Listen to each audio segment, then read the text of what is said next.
Retrouvez les conseils d'observation de ciel et espace avec MEDAS, www.medas-instruments.com. Et accédez désormais à tous les anciens numéros de Ciel et Espace grâce à l'abonnement numérique. Pour en savoir plus, rendez-vous sur ciel-et-espace.fr.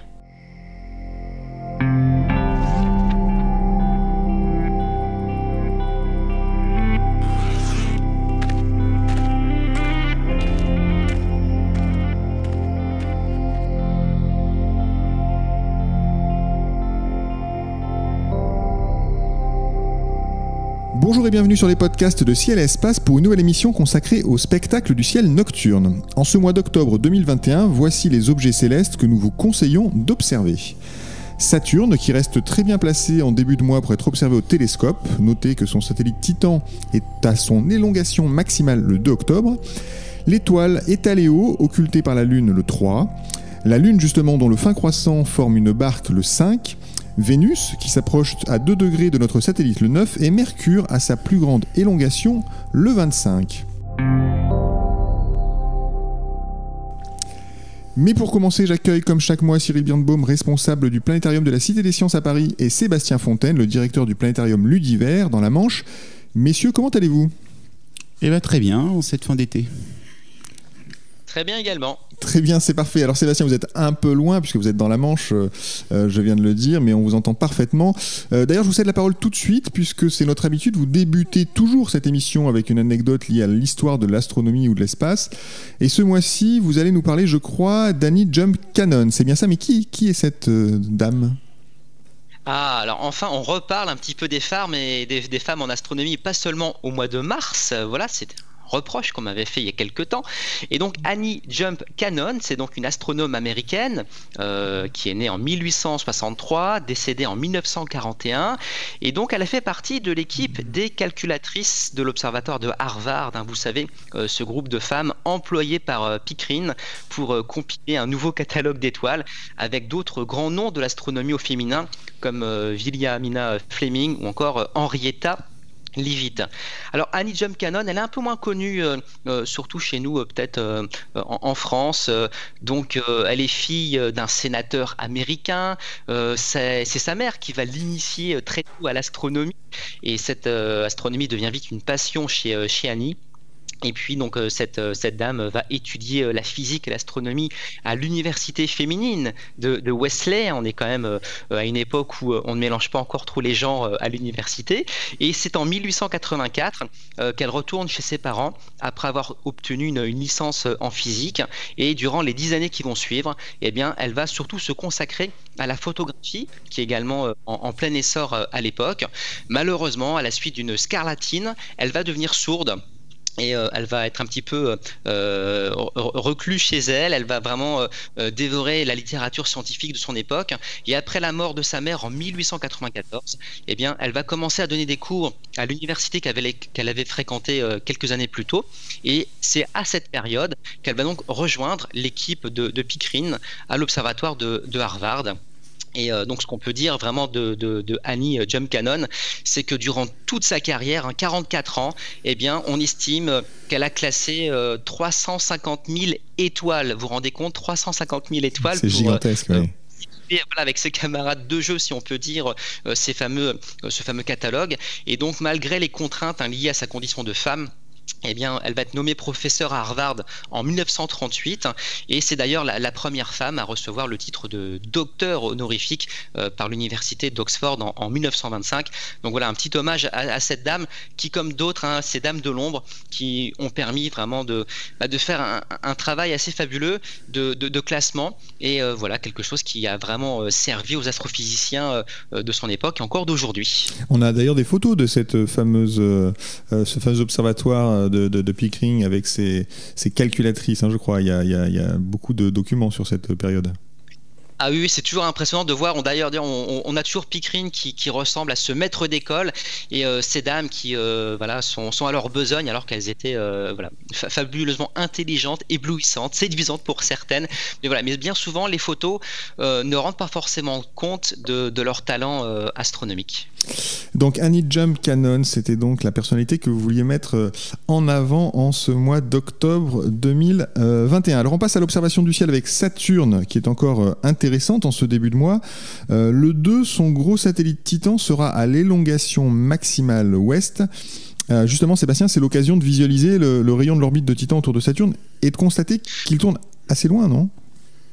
Oui, alors assez loin. Alors, d'abord, quelques rappels. Saturne reste très facile à repérer, toujours aussi brillante. Alors un peu moins que Jupiter, qui est toujours également dans de bonnes conditions d'observation en début de nuit. Et donc en ces débuts de mois, à 22h, Saturne et donc Titan se trouvent à une vingtaine de degrés de hauteur au-dessus de l'horizon. Donc Titan, vous en parliez, c'est donc le satellite principal de Saturne qui en compte plus de 80. C'est Huygens qui a découvert Titan en 1655 et donc ce satellite orbite autour de Saturne à plus d'1 million de kilomètres. Et si vous observez donc à la lunette ou au télescope là en début de mois, vous allez constater que, angulairement parlant, Titan se trouve assez loin en effet de Saturne, environ 3 minutes d'arc. Et ce qui est intéressant de voir, c'est l'évolution, le mouvement finalement de Titan autour de Saturne, puisque la période est d'un peu plus de 15 jours. Donc en quelques soirées d'observation, vous pouvez mettre en évidence aussi le mouvement de Titan autour de Saturne.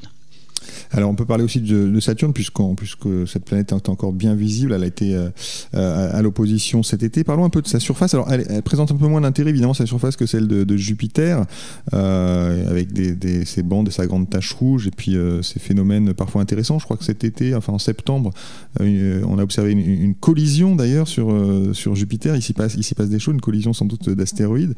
Alors Saturne est un peu plus loin. En revanche, elle a de magnifiques anneaux. Il faut quel instrument pour commencer à voir les fameux anneaux de Saturne ? Alors avec un matin d'amateur, donc la lunette d'initiation de 60 mm, le grand classique, permet déjà de repérer les anneaux autour de Saturne. En fait, il faut un grossissement d'au moins 50 fois pour être certain de bien voir les anneaux autour de Saturne, ce qui exclut l'utilisation des paires de jumelles qui ne grossissent pas assez pour vraiment discerner les anneaux. Les anneaux ont été découverts en 1655 aussi par Huygens d'ailleurs. Et c'est vrai que si on observe avec un instrument d'initiation, donc 60 mm et au-delà, quand le ciel est très clair, quand l'air est très stable, on peut commencer à distinguer la fameuse division de Cassini qui a été découverte en 1675. Donc cette division de Cassini, c'est cette espèce de brisure entre les principaux anneaux qui entourent Saturne. Et donc c'est assez intéressant d'essayer de mettre en évidence cette fameuse division avec les instruments dont vous disposez. Il faut rappeler donc que les anneaux, on parle d'anneaux, on parle souvent de l'anneau de Saturne, ce sont les anneaux, il y en a une quantité faramineuse en fait, en réalité, et si on pouvait s'approcher, et ce qu'on a déjà fait d'ailleurs avec la fameuse sonde Cassini, qui avait été envoyée par la NASA, on verrait une structure extrêmement complexe, c'est ça ? Oui, alors en fait, il faut considérer que les anneaux ne correspondent pas à une espèce de route qu'on pourrait emprunter pour faire le tour de Saturne. Il ne faut voir dans les anneaux que des milliards de particules de glace qui orbitent autour de Saturne comme autant de petits satellites. Et comme vous le disiez, les anneaux ne sont pas d'un seul tenant. Il y a toute une série d'anneaux. Alors les principaux sont les anneaux A et B, donc séparés par la division de Cassini. L'anneau C, c'est celui qui se trouve au plus près finalement du limbe de Saturne. Très sombre, il peut être mis en évidence, mais avec un télescope d'au moins 200 mm d'ouverture. Mais les anneaux sont toujours une source de satisfaction importante pour les observateurs qui les découvrent pour la première fois. Mais même les gens qui ont l'habitude d'observer Saturne apprécient toujours également l'angle d'observation qui varie. Je vous rappelle que les anneaux sont plus ou moins ouverts en fonction des périodes. En gros, tous les 15 ans, on voit les anneaux de Saturne par la tranche. La prochaine fois, ce sera en 2024, si j'ai bonne mémoire. Et en 2024, on en reparlera, mais les anneaux se présenteront par la tranche. Et depuis la Terre, avec nos télescopes, on ne les verra plus. Parce qu'il faut se souvenir que si les anneaux sont extrêmement larges, le rayon, c'est à peu près 150 000 km, et bien ces anneaux sont extrêmement fins, pas plus de quelques dizaines de mètres d'épaisseur seulement. Et donc, si on les voit par la tranche, vus depuis la Terre, ils disparaissent totalement. Très bien, alors le 3 octobre, l'étoile État du Lion de magnitude 3,5 est occultée par la Lune. Cyril, à quelle heure a lieu ce phénomène ? Ce phénomène a lieu à 5h35 à l'heure de votre montre. Il va falloir se lever assez tôt. Oui, effectivement. Mais ça vaut le coup. Ah oui, ça vaut franchement le coup, là. C'est-à-dire que le paysage, ça va être une Lune en dernier quartier, éclairé à 13%, ça veut dire que vous allez avoir une lumière cendrée, vous allez avoir un fin croissant dans le ciel éclairé et puis le contour de la Lune. Et l'étoile Eta-Lion, eh bien, elle sera en haut, un peu à gauche de la Lune, donc sur la partie éclairée. Et à 5h35, elle va disparaître et réapparaître à 6h22. Le soleil se lèvera un petit peu avant 8h, donc pas de problème. Vous aurez le temps, vous aurez le temps de voir le lever, de vous recoucher et d'aller travailler juste après. Pas beaucoup de difficultés pour la trouver, hein. C'est-à-dire que là, c'est juste à côté de la Lune, c'est-à-dire que ça serait peut-être plus compliqué de trouver le Lion. Le Lion, c'est cette constellation qui a une forme de souris. Ça, c'est ce qu'on raconte aux enfants. Hein. Pour mélanger les esprits. D'ailleurs, c'est pas une fable de La Fontaine, c'est le lion et le rat. C'est pareil, il faudrait peut-être... Oui, il va falloir que j'améliore mon discours pour la prochaine fois. Et pour les gens plus âgés comme vous, eh bien, ça ressemble plutôt à un fer à repasser, au vieux fer à repasser des grands-parents qu'on avait, qu'ils avaient plutôt, pas nous, en fonte là. L'étoile Eta, elle est sous la tête du lion, en gros, au niveau du cou. Et c'est un phénomène qui est assez amusant à regarder parce que il y a à la fois l'entrée, c'est-à-dire vous allez voir, si vous démarrez l'observation vers 5h20, cette étoile assez rapidement se rapprocher de la partie éclairée de la Lune, et puis bien plus tard à 6h22 elle va réapparaître, mais du côté sombre. Et aussi, si vous êtes un grand voyageur, si vous partez à Dublin, elle rasera la Lune côté nord, c'est-à-dire qu'elle ne sera pas occultée, elle va effleurer le haut de la Lune. Est-ce que ça présente un intérêt de la regarder, cette occultation, alors soit complète, soit rasante à Dublin, avec un instrument d'astronomie ? Un intérêt scientifique, vous voulez dire ? Simplement même visuel. Visuel, c'est plutôt amusant. Non, je me tourne peut-être vers Sébastien s'il voit un intérêt, mis à part le fait que c'est assez joli et surprenant. Oui, voilà. On pourrait... Oui, pardon. Je dirais, il y aurait un intérêt, c'est de voir qu'il n'y a pas d'atmosphère sur la Lune ou un truc comme ça. C'est-à-dire de prouver ça, mais là, c'est pas le cas. Enfin, on le sait, quoi. Il y a ça, mais il y a aussi, ça permet aussi de valider toutes les théories des mouvements.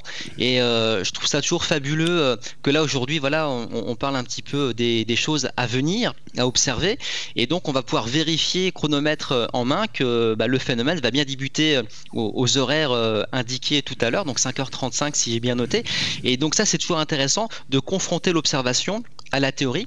Et c'est quelque chose que font toujours de toute façon les astronomes pour affiner les théories. Eh bien, on continue d'observer, et puis quand on remarque quelques petits décalages, eh bien, on affine théorie voire observation, et puis on progresse comme ça. Donc ouais, il y a toujours un petit intérêt quand même à vérifier que ce qu'on raconte notamment au podcast, ça se passe réellement comme ça dans le ciel. D'accord. Et donc si vous constatez que l'étoile Eta du Lion ne disparaît pas à 5h35, c'est que je ne sais pas lire les éphémérides. Que la montre des observateurs n'est pas à l'heure. Donc on en discutera le mois prochain peut-être. Ça se prend en photo, David, hein. Vous pouvez le prendre en photo, vous amuser avec au moins un 200, enfin idéalement 500, 600 de focale, et vous prenez à la fois la Lune, vous allez être obligé de surexposer pour voir la lumière cendrée, et puis vous aurez instantanément l'étoile et vous allez la voir se rapprocher. Donc il faut démarrer avant 5h35 ou faire la sortie. C'est plus tard. C'est plus tard. Pour les gens qui ne voudraient pas se lever en pleine nuit. Très bien, merci beaucoup. On passe à l'événement du 5. Alors le 5, la Lune forme une jolie barque lunaire. Son fin croissant est presque parallèle à l'horizon, si j'ose dire. Sébastien, lorsqu'on dessine un croissant de Lune, d'ailleurs quand les enfants le font, systématiquement ils le montrent debout, ce croissant de Lune, d'où vient que la Lune, elle semble parfois se coucher comme ça ? Alors ça va dépendre de la façon dont l'écliptique va se présenter par rapport à notre horizon. Donc l'écliptique, vous savez, c'est la trajectoire apparente du Soleil dans le ciel qu'on a bien du mal à visualiser la plupart du temps. On peut dire d'une façon tout assez générale que au-delà de l'écliptique se trouvent toutes les constellations du zodiaque. Et pour revenir un petit peu à cet aspect de la Lune, bien souvent, cette barque lunaire, on l'associe aux observations qu'on va faire dans les régions tropicales, là où bien souvent l'écliptique peut être perpendiculaire à l'horizon, et en gros plus l'écliptique va être perpendiculaire à l'horizon, plus l'effet de barque va être prononcé, et à nos latitudes, en France métropolitaine, au maximum l'écliptique elle est à 70 degrés de hauteur par rapport à l'horizon, et donc c'est seulement à certaines périodes bien précises de l'année que la Lune va pouvoir présenter ce phénomène de barque. Donc c'est toujours assez intéressant, surtout si vous êtes au bord de la mer et que la Lune à un moment donné s'approche de l'horizon, vous allez comme ça vraiment mettre en évidence ce côté barque lunaire à la surface des eaux. Donc voilà, donc ça dépend vraiment de l'écliptique, la façon dont l'écliptique se place par rapport à l'horizon. Et donc ça dépend, j'imagine, donc de la saison, puisque ça dépend de l'inclinaison de l'axe de la Terre par rapport à cette écliptique, c'est bien ça? Exactement, et donc à cette époque de l'année, c'est plutôt favorable pour observer ce phénomène. On a aussi un autre paramètre qui peut entrer en jeu, c'est le fait que la Lune ne soit pas exactement sur l'écliptique, elle fait un angle d'à peu près plus ou moins 5 degrés par rapport à l'écliptique, donc au-dessus ou en dessous, et donc ces 5 degrés peuvent également s'ajouter à la hauteur finalement de la Lune, et donc rendre encore une fois l'aspect de la barque encore mieux visible à nos latitudes, même si on est loin des tropiques. C'est quelque chose qui est facile à photographier, une barque lunaire, Cyril, ou bien il faut être un petit peu aguerri déjà? Non, c'est facile. Le problème, c'est d'avoir l'horizon jusqu'en bas complètement dégagé. Il se trouve qu'en septembre, il y avait le stage à Carcan qui est organisé par l'Association française d'astronomie pour les photographes. Et on était en lune plus 4 jours. Et on a pu photographier, alors non pas la barque, mais parce que c'était pas le bon moment, mais un croissant qui était plutôt en voile au niveau de l'horizon sur la mer. Donc ça marche. Mais on a eu de la chance, c'est-à-dire que peut-être 10 minutes avant le coucher de la Lune, il y avait des nuages et elle est ressortie sous les nuages. Donc la difficulté, c'est plutôt d'avoir un horizon clair jusqu'en bas. Jusqu'en bas, exactement, ok. Très bien, alors on passe au 9. Le 9, Cyril, il y aura sans doute une jolie photo à faire pour le coup au crépuscule, puisque Vénus ne sera qu'à 2 degrés de la Lune, donc c'est seulement 4 fois le diamètre lunaire. Il faut regarder au-dessus de l'horizon vers le sud-ouest, c'est bien ça? Oui, c'est ça, c'est au coucher. C'est un fin croissant de lune, elle est éclairée à 14%, c'est de nouveau une lumière cendrée, mais dans l'autre sens, là, d'un premier quartier, au coucher du soleil, donc sur l'horizon ouest-sud-ouest ici. Et ça va être assez joli, c'est-à-dire que vous allez avoir le coucher du soleil à 19h13, et puis il faudra attendre à peu près un quart d'heure que la nuit commence à tomber en quelque sorte, qu'il y ait moins de lueur jaune dans le ciel, et vous allez commencer à voir la lumière cendrée, et juste un petit peu en dessous à gauche vous aurez la planète Vénus. Si vous attendez en gros vers un quart d'heure après le coucher du soleil, donc à partir de 19h30, voire un petit peu plus, vous allez avoir à ce moment-là la Lune et Vénus 8 degrés au-dessus de l'horizon. Ça veut dire que si vous prenez un téléobjectif de 200 mm, vous pourrez avoir l'horizon, la Lune et Vénus. Donc, et l'idée, c'est d'avoir à la fois la Lune et la lumière cendrée, et puis un début, commencer à imaginer un croissant de Vénus qui est en fait dans une phase gibbeuse, un peu gonflée, quoi. Donc une photo à tenter le 9. Est-ce qu'on peut réussir à avoir les deux corps célestes dans le même champ d'une lunette ou d'un télescope? Oui. Est-ce qu'on peut zoomer vraiment un petit peu? Alors zoomer, ça va dépendre de la focale de votre instrument, c'est-à-dire que si vous avez un télescope de 2 mètres de focale, ça va commencer à moins rentrer, où il va ne pas falloir trop grossir, mais en gros avec un instrument d'initiation, en grossissant une cinquantaine de fois, vous verrez les deux. Avec une paire de jumelles, alors là c'est sans problème, mais vous commencerez difficilement à voir, parce que ce qui est rigolo c'est de voir les deux faces des deux astres en même temps. Oui. Donc vous verrez disons avec une petite lunette de 600, la classique 60-600, en grossissant un petit peu, vous verrez les deux en même temps. Très bien, merci pour ces conseils. On passe au 25. Alors le 25, Mercure est à sa plus grande élongation, 18 degrés à l'ouest du Soleil. Sébastien, ça veut dire que les conditions pour voir Mercure sont idéales à cette date, c'est ça? Oui, elles sont pas idéales, je sais pas, mais elles sont pas trop mal. Alors ça veut dire meilleures que d'habitude. Oui, voilà, meilleures que d'habitude. Alors c'est vrai que Mercure est une planète toujours très délicate à percevoir. Elle est trop souvent dans la direction du Soleil. Là, l'élongation est importante, vous l'avez évoqué, donc ça veut dire qu'elle sera visible le matin vers l'est, très basse au-dessus de l'horizon, noyée dans les lueurs du jour naissant, mais il n'empêche que cette planète avec une magnitude de moins 0,5 reste tout à fait perceptible. Trop souvent, on dit que Mercure est très difficile à voir, c'est pas le cas, c'est un peu délicat, il faut un horizon très dégagé pour la mettre en évidence, mais on la remarque plutôt bien, donc surtout en ce moment. Je rappelle au passage que lorsqu'une planète est en élongation occidentale, donc c'est qu'elle est à l'ouest du Soleil comme vous le disiez, et donc elle est visible le matin, et inversement, lorsque la planète est en élongation orientale, autrement dit à l'est du Soleil, eh bien elle est visible le soir, et donc pour Mercure, ce sont les élongations orientales qui sont vraiment les plus favorables au printemps, lorsqu'au coucher du soleil, l'écliptique est très incliné sur l'horizon ouest. On parlait tout à l'heure un peu de l'écliptique, et dans ces conditions, eh bien, Mercure peut se coucher jusqu'à 2 heures après le coucher du soleil. De la même façon, les élongations occidentales, donc ce qui se passe actuellement, donc elles ont lieu plutôt fin de l'été, début automne, au matin, et donc on est vraiment dans une période tout à fait propice à l'observation de Mercure. Très bien, donc tentez le 25 d'observer Mercure et sinon patientez jusqu'au printemps. Cyril, c'est maintenant l'heure de votre chronique photo. Comme chaque mois, vous nous donnez un conseil technique, vous nous indiquez une cible à ne pas rater, ou alors vous nous livrez une astuce issue de votre expérience. En ce mois d'octobre, vous allez nous parler, je crois, de l'Arche de la Voie lactée, c'est bien ça ? Oui, j'en avais déjà parlé. Alors c'est pour ceux qui n'en avaient pas déjà tenté, c'est retenter de le faire, et c'est le dernier moment puisque fin septembre en général, c'est encore le moment où en début de soirée, l'Arche de la Voie lactée est en hauteur, et début octobre, c'est la nouvelle lune. Donc c'est vraiment le moment, le dernier moment, c'est-à-dire qu'on est plus fin septembre, c'est vrai, mais début octobre, il y a encore cette possibilité-là. Donc l'idée, en fait, c'est de se munir à la fois d'un pied photo, d'un appareil photo, d'une rotule, idéalement d'une rotule panoramique, ou d'une rotule classique 3, avec un manche, celle avec le manche, avec 3 axes. Et ce qui est à proscrire, en fait, c'est les rotules un peu boules, parce qu'en fait, vous allez avoir du mal à retrouver le point de repère, parce que pour photographier l'arche de la Voie lactée, il va falloir faire plusieurs panoramas à des hauteurs différentes, du sol jusqu'au zénith. Autre chose très importante, et je crois que j'en avais pas parlé la dernière fois, c'est qu'il faut aussi se munir d'un niveau à bulle. C'est quand même préférable. Il va falloir positionner le trépied photo, donc à niveau, c'est-à-dire le positionner de telle sorte qu'en tournant le niveau sur le pied, quel que soit l'endroit, vous êtes bien à plat.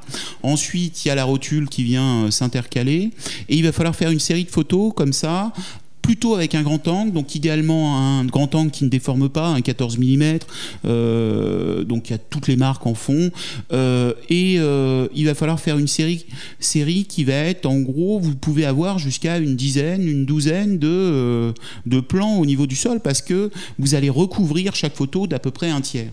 Donc vous faites une première série avec une bonne moitié, un tiers de sol, le ciel, vous remontez, et c'est là qu'il faut une bonne rotule, vous décalez vers le haut, vous refaites une série, et en général vous avez besoin de faire une 3e série, à moins d'avoir un super très grand angle.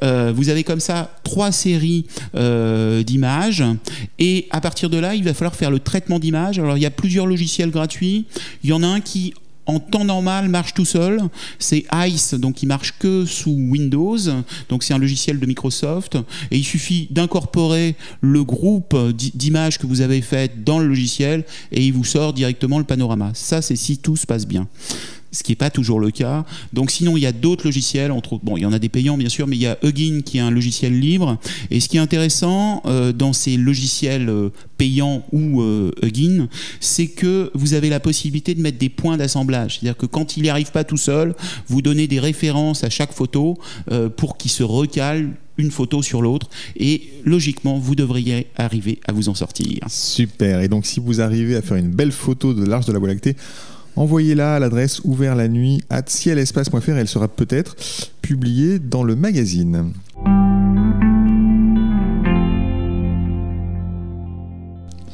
Nous approchons de la fin de cette émission. Sébastien, Cyril, c'est le moment de dévoiler vos coups de cœur. Un astre, un livre, une exposition, une mission spatiale, un astronome, pourquoi pas, vous avez carte blanche. Sébastien, à vous l'honneur.